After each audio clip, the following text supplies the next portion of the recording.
Bonjour et soyez les bienvenus dans Géopolitis pour une nouvelle édition consacrée cette semaine aux droits de douane infligés par les États-Unis au reste du monde. Donald Trump a donc mis son plan à exécution en imposant des taxes massives. Que cherche-t-il au juste à provoquer? C'est en tout cas du jamais vu depuis la Seconde Guerre mondiale. Le monde économique est sonné sous le choc. Le président américain justifie ses taux par un déficit de la balance commerciale. Il se réfère aux biens. Pour les services, c'est une autre histoire. À lui seul, le commerce numérique développé par les États-Unis dégagerait plus de 600 milliards d'excédents. Alors pourquoi les Européens n'ont-ils pas davantage actionné ce levier? Nous irons aussi à Washington. Notre correspondant nous dira comment ces annonces ont été perçues aux États-Unis, où l'inflation est en augmentation, bien que pour l'instant un peu moins forte que prévu. Coup de massue, c'est sans doute l'une des expressions qui revient le plus souvent pour évoquer les droits de douane imposés par Donald Trump. Le président américain a donc dégainé en visant, selon lui, d'importants déséquilibres commerciaux qu'il entend corriger avec des taux aléatoires, entre 10 et 50% en fonction des pays. Calcul erratique, chaos volontaire, pur délire de Donald Trump, qu'a-t-il au juste en tête? Les questions sont nombreuses. Cette politique mise en œuvre par les États-Unis, Jamieson Greer, le représentant au commerce, a tenté de la théoriser dans une tribune libre du New York Times. Il estime que le système actuel régi par l'Organisation mondiale du commerce est, je le cite, insoutenable et intenable. Et il précise que les États-Unis jettent ainsi les bases d'un nouvel ordre commercial mondial. L'expression est lancée, on en parle dans un instant avec notre invité Cédric Dupont, professeur en relations internationales. Mais tout de suite, retour sur le déclenchement de cette guerre commerciale avec Mélanie Ohayo.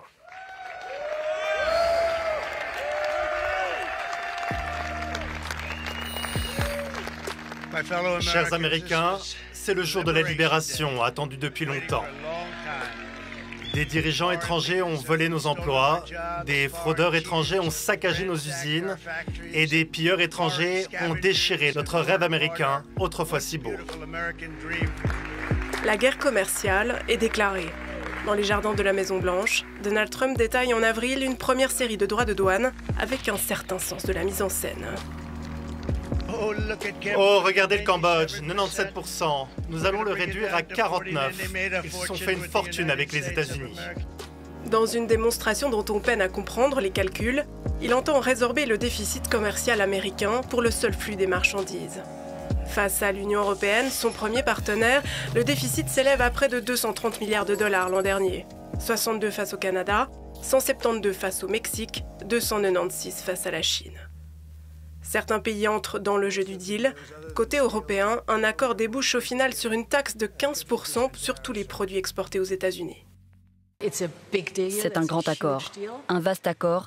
Ça va amener de la stabilité, de la prédictibilité.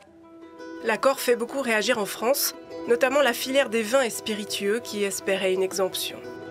Si on veut effectivement que la viticulture artisanale que nous représentons perdure, on ne va pas pouvoir faire des miracles.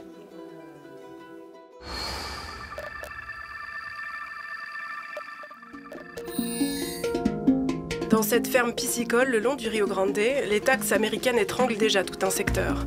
Les exportations de l'entreprise ont chuté d'un tiers.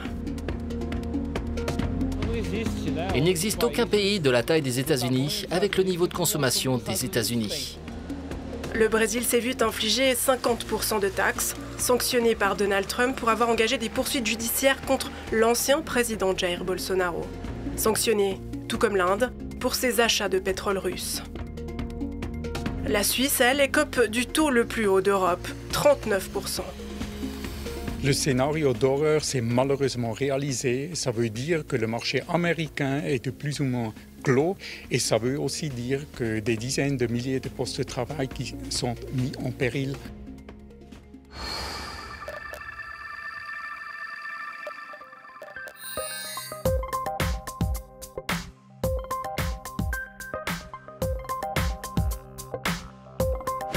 La Chine riposte d'abord par une surenchère des taxes. Après avoir atteint des sommets côté américain comme chinois, les droits de douane sont désormais gelés à 30% pour toutes les exportations chinoises aux États-Unis et à 10% pour les exportations américaines en Chine.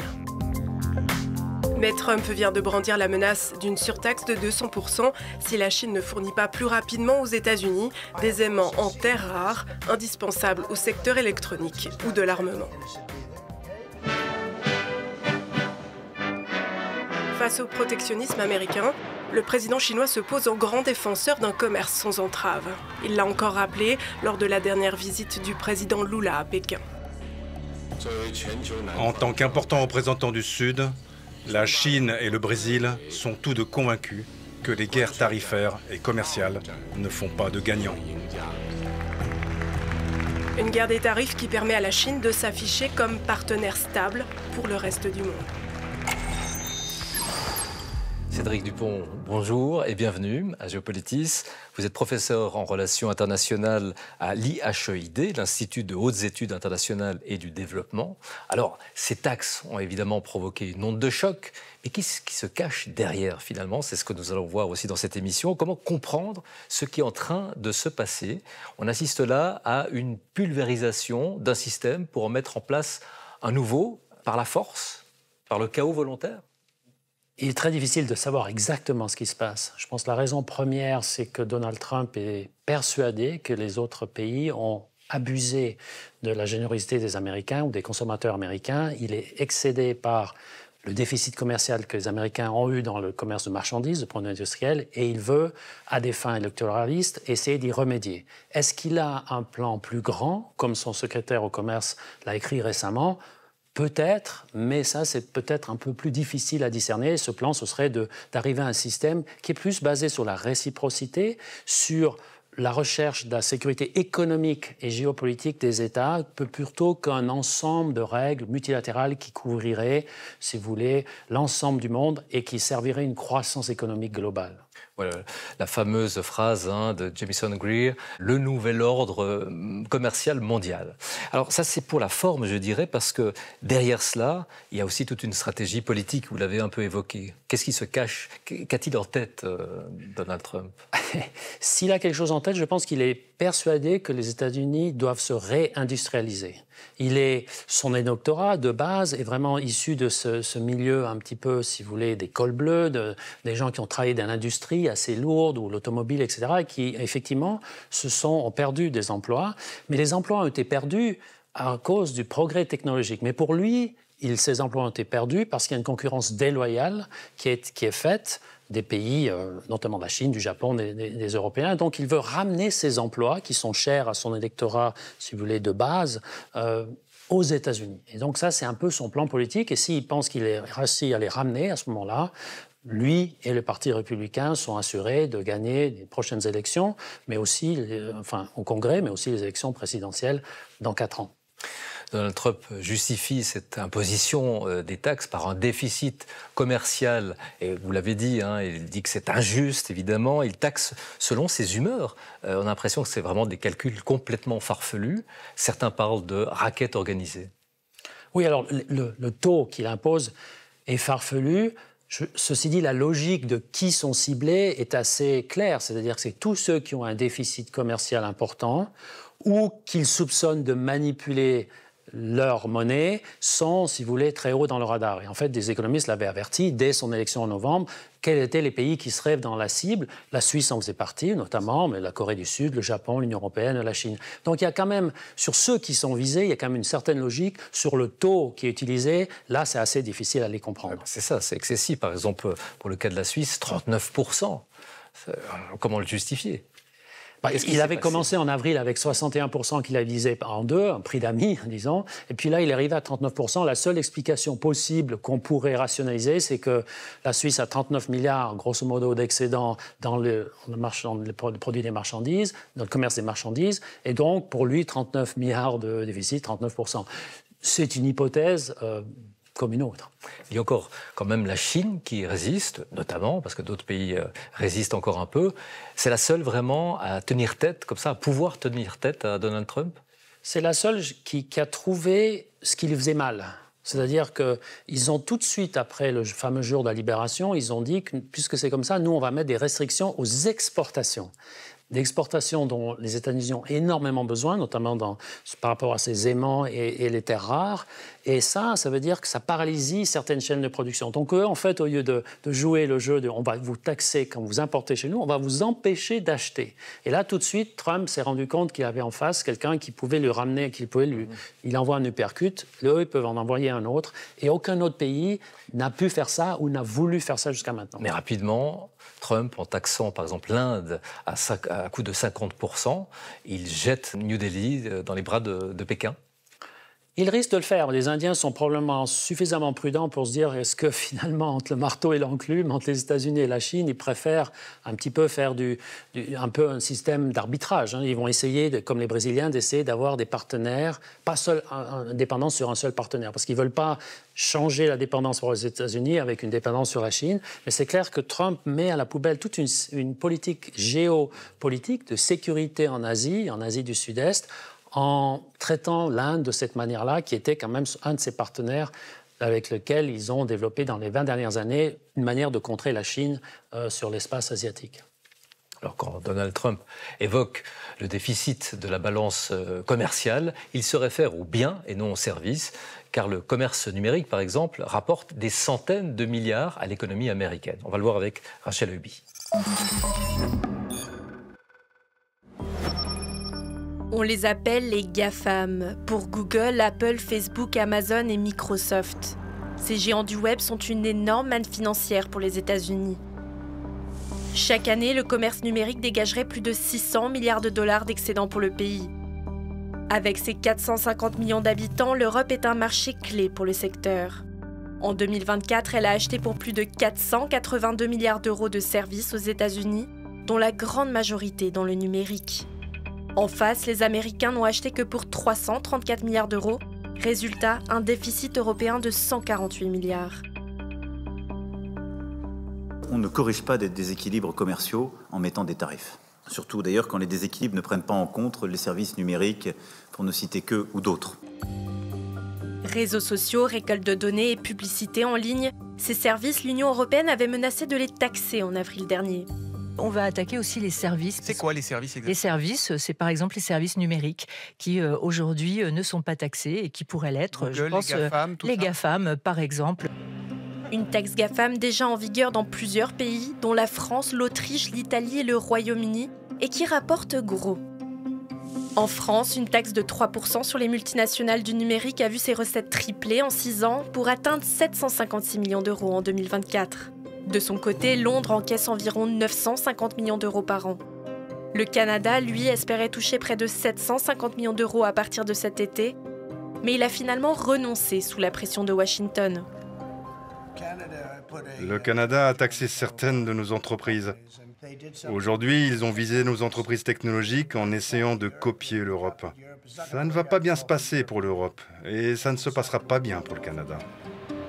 À la mi-juillet, l'Union européenne aurait à son tour suspendu son projet d'une taxe unifiée, en toute discrétion. Cédric Dupont, la question revient sans cesse. Pourquoi les pays n'ont-ils pas résisté davantage ? Il y avait par exemple ce moyen de pression avec le commerce numérique. La situation, c'est une situation d'interdépendance. Donc c'est vrai que les Américains sont dépendants du reste du monde, comme le reste du monde dépendant d'eux. Mais cette interdépendance est très asymétrique. Donc le reste du monde, pour faire simple, dépend plus du consommateur américain, du marché américain d'un côté, et dépend plus des chaînes de production contrôlées ou dominées par des entreprises américaines. Donc en fait, à court terme, c'est très difficile de trouver des alternatives. Et donc si vous êtes conscient des problèmes que ça peut créer chez vous en termes d'emploi, vous allez plutôt dire « je ne vais pas mettre de l'huile sur le feu ».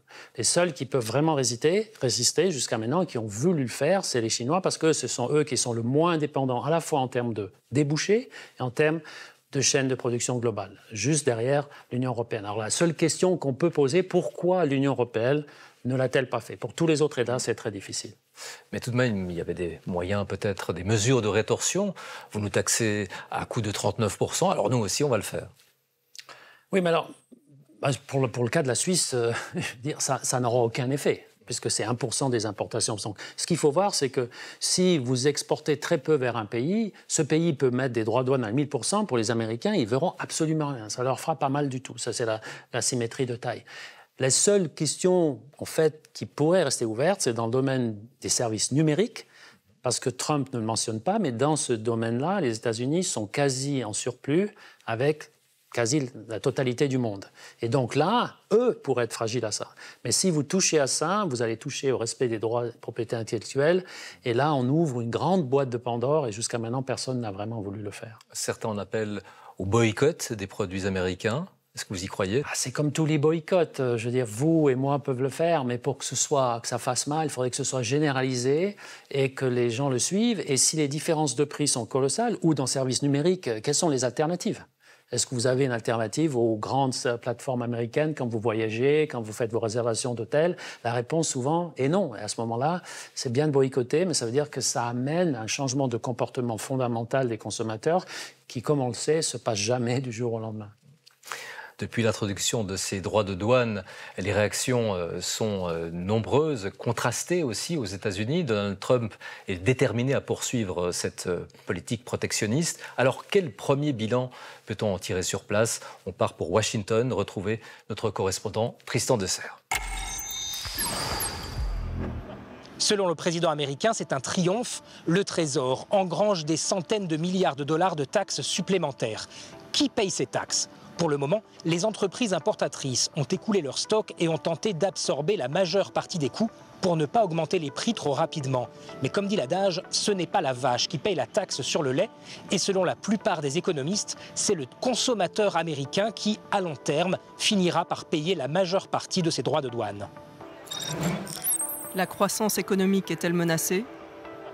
Autre argument avancé par Donald Trump pour justifier les droits de douane, cela inciterait les entreprises à relocaliser leur production aux États-Unis. Certaines entreprises ont déjà annoncé y réfléchir. Les tarifs douaniers font aussi courir le risque d'une contraction globale des échanges et de l'activité économique.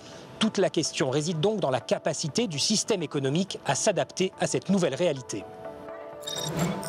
Comment réagit Wall Street ?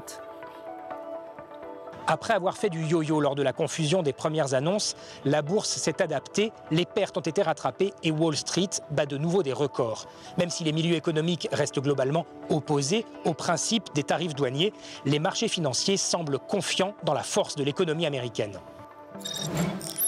Et qu'en pense la rue ? Une majorité d'Américains restent sceptiques et désapprouvent cette hausse massive des droits de douane. Mais ce qui fera vraiment la différence dans l'opinion publique, ce sont les résultats économiques. Si la croissance reste positive et que l'inflation est maîtrisée, Donald Trump aura réussi son pari. Dans le cas contraire, cette guerre commerciale pourrait mettre la Maison-Blanche en sérieuse difficulté politique. Cédric Dupont, Donald Trump joue gros, notamment face à une éventuelle poussée inflationniste incontrôlable aux États-Unis. Est-ce qu'il peut réussir son pari? Si le pari, c'est un pari politique, il peut peut-être le réussir, parce qu'on part du court terme. À long terme, tous les économistes en fait, sont d'accord sur le fait, ce qu'il fait, c'est qu'il met un grand mur tarifaire. Il fait une espèce de nouvelle version de ce qu'on appelait stratégie de croissance par une substitution aux importations, que beaucoup de pays en développement ont fait dans les années 60. Mais avec ça, la seule chose que vous faites, c'est que vous renchérissez les prix de production chez vous et vous devenez moins compétitif. Donc le verdict, il est probablement qu'à long terme, l'économie américaine va vraiment souffrir, va perdre en compétitivité, sauf, bien sûr, s'il revient en arrière et change les droits de douane. Donc, je dirais qu'économiquement, je ne vois pas comment il peut gagner son pari. Politiquement, qu'on ait des horizons plus courts, il peut peut-être s'en sortir et créer l'illusion du fait que les États-Unis ont repris de leur grandeur et donc doivent remercier le président et le parti dont ils dépendent. Est-ce qu'on peut croire à ces relocalisations industrielles aux États-Unis ? Je dirais non, pour deux raisons. La première, c'est que dans les industries vraiment de pointe, où il y a de l'innovation, il manque de main-d'œuvre, ou s'il manque de main-d'œuvre, on ne va pas créer des emplois, on va le remplacer avec de la robotisation.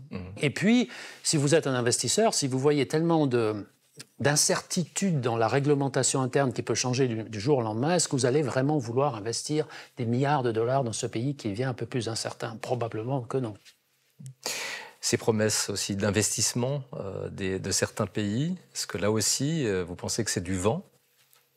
Je dirais que les montants sont colossaux parfois. Donc, pour le cas de la Suisse, on va promettre en 4 ans d'investir autant qu'on a investi en 20 ans. Donc, c'est juste pas crédible.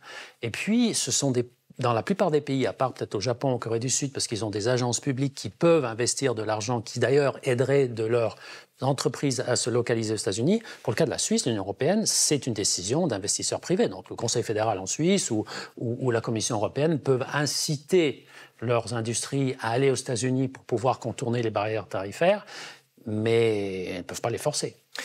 Les États-Unis sortent d'un jeu commercial dont ils avaient pourtant fixé les règles à l'origine, d'où le GATT, d'où l'Organisation mondiale du commerce. Alors le Brésil a saisi précisément l'OMC pour se plaindre de cette situation. Est-ce que les pays ne pourraient pas faire bloc ?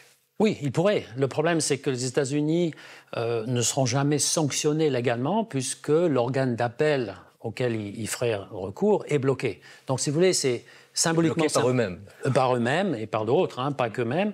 Donc, mais par contre, symboliquement, ce serait important. Je note quand même que les États-Unis sont toujours... Ils viennent de renommer un ambassadeur auprès de l'OMC, donc ils n'ont pas quitté le bâtiment. Donc, ils sont toujours un joueur. Donc, l'OMC a peut-être toujours un rôle pour continuer les discussions, mais quant à faire plier Donald Trump, c'est très peu probable. On voit que le système est de toute façon mal en point à l'heure actuelle. Est-ce qu'un autre système de libre-échange est possible ? Est-ce qu'on peut espérer quelque chose de plus sain, de plus respectueux peut-être de certains pays, des questions environnementales, sociales ? Est-ce que c'est envisageable ? Oui, déjà dans les accords de libre-échange, il y a maintenant un chapitre systématiquement sur le commerce durable qui essaye de prendre en compte non seulement la dimension sociale, le respect des droits des travailleurs, mais aussi environnementale. Certes, ces chapitres, pour l'instant, ne sont pas très contraignants juridiquement, mais on voit quand même le mouvement. Alors, la difficulté, c'est qu'on n'a pas réussi à mettre ça au niveau global, parce que les pays du Sud disent que finalement, c'est un protectionnisme déguisé, disent aux pays du Nord, vous avez profité du système pendant tant d'années, maintenant, vous voulez nous mettre des bâtons dans les roues avec ça. Mais par contre, ce qu'on voit sortir comme proposition, c'est qu'on pourrait avoir des espèces d'îlots d'États, enfin des alliances d'États qui commencent à, si vous voulez, se substituer au système global, en y injectant plus de clauses de commerce plus équitables ou plus durables. Ce n'est pas impossible, mais effectivement, on n'y est pas encore et ça prendra certainement quelques années pour que vraiment ça se matérialise.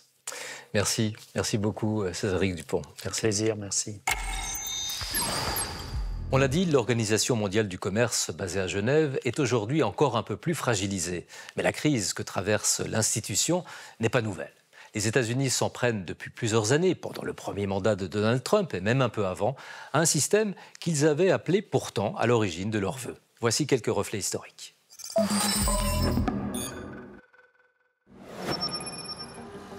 Derrière ses grilles et sa clôture, une organisation internationale qui cherche à abattre les barrières commerciales. C'est ici, au siège de l'OMC, que se réunissent les délégués des 166 pays membres, censés représenter 98% du commerce mondial, avec pour mission d'assurer une ouverture du commerce sans discrimination. Dès sa fondation en 1995, l'OMC devient la bête noire, notamment du monde agricole, et elle est très critiquée par les mouvements altermondialistes. La globalisation, tout ça pour le pognon! Il faut chercher dans le passé les fondements de l'OMC. En réaction directe à la Seconde Guerre mondiale et à l'initiative principalement des États-Unis, un accord général sur les tarifs douaniers et le commerce finira par être signé en 1947. C'est le GATT, l'ancêtre de l'OMC.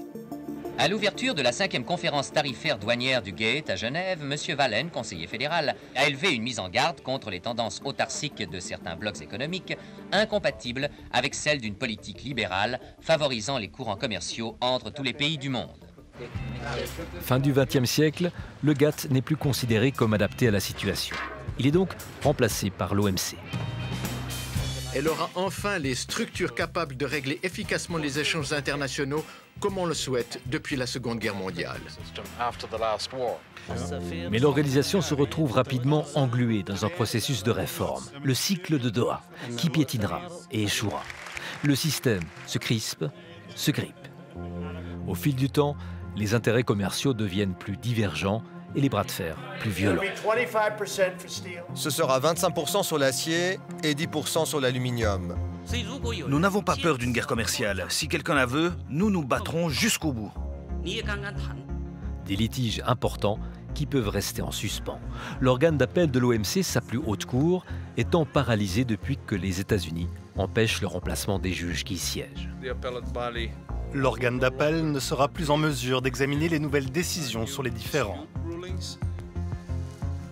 Aujourd'hui, face à la crise du multilatéralisme, l'organisation se bat pour sa survie, estimant qu'elle est précisément plus que jamais nécessaire. Merci de nous avoir suivis. Géopolitis est une émission de la radio-télévision suisse et de TV5 Monde. Retrouvez-nous en tout temps sur les différentes plateformes. Rendez-vous la semaine prochaine. À tout bientôt donc et surtout, portez-vous bien.